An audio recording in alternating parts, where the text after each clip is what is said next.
mulane pulune dicukulke sik. Aku anggere tukul tok kerok, tukul tok kerok, tukul tok kerok dadine. Ayo. Kon nembang utut manggung ning karo kon mabur. Wah iya. Lah aku ora ndek suwiwi lho. Mulane pulune dicukulke sik. Aku anggere tukul tok kerok dadine. Yang ngeribeti kok ya.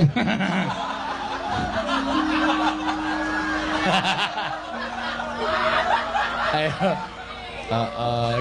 Iki lho, ra percaya wis ditransfer iki.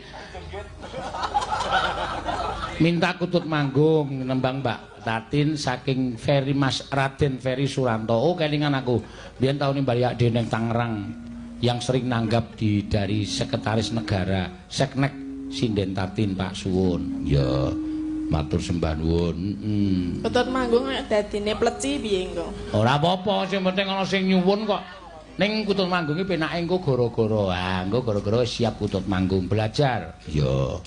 Matur salam kagem Bagor Brand. Oh iya.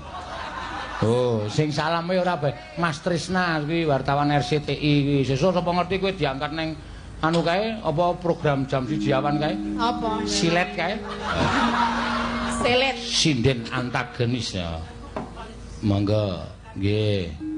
Sugeng dalu Pak Seno nyuwun lagu saking kula Nuryanto Karangrecek tukangipun Pak Joko Laksono. Lagunipun nderek ya lagune nderek ya dikeki apa ora ya nderek aku pokoke ya monggo ki tembang sik sesideman sik nyo amplope aku nek ro kowe ora wani saiki wis apian to wah kowe biyen aku ro kowe apian lho meng kowe iki ra niteni karo aku nyo tampani sik tampani alhamdulillah matur nuwun nggih Pak